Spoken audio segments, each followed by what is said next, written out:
कि मैं पैर भी फदे ते हथ भी जोड़े फदी हर के ठाडी आ वंज।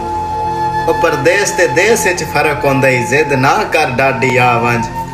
ते पंजे अंगलियां कदन बराबर हैं सिक वेखा साडी आ वंजो तेरी मूज तो जफर मैं मारना जावा मेरा सजन गवाडी आ वंज। कि मंगे प्यार दे नाल ता खिदमत विच है जान भी हाज़र ना कोई ना पर कावश फालतू रोसियां दा मेला मरदियां ताईं करसां कोई ना। ते भोले शक्ल दे यार जरूर होसां पर अकल तो फारग हाँ कोई ना। ओ थके वदे ने जनाब ता बिस्मिल्लाह एडी साडी भी वेलने च बां कोई ना। कि मेरा तू इंसान गरूर है जग ते मेरा कुल सरमाया तू है। तेनू अपना समझ के नार रलाया है दरअसल पराया तू है। और बुरे वक्त चंगिया वक्तां दा मैथों डरदा साया तू है।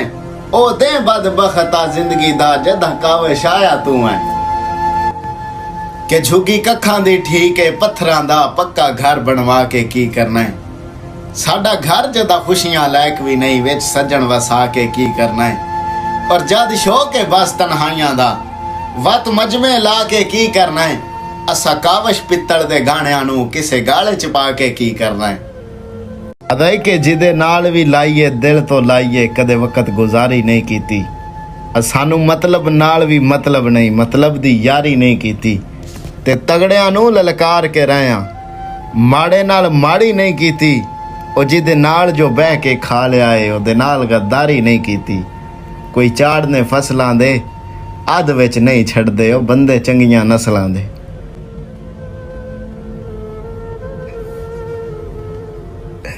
कि मैनू बाल समझ के हिक हिक नहीं गल्लो फौज दी वल तादाद है। मैं हसन अमीर दा बचड़ा हाँ अब्बास मेरा उस्ताद है। ते जंग वेख के अज अली कासम दी तारीख रखे सी याद है। हर जरब ते फाते खैबर दा देसी नजफ विचों आके दा दे। मेरा हंसना मेरी गवाही है यार अंदर से मर चुकी हूँ मैं। यूं भी हम दूर दूर रहते थे यूं भी सीने में एक कदूरत थी।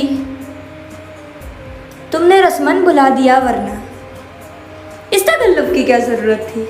ये भेद तुम्ही अब खोलो जरा तुम कौन पिया तुम कौन पिया। तूने देखा ही नहीं ठीक से इस चेहरे को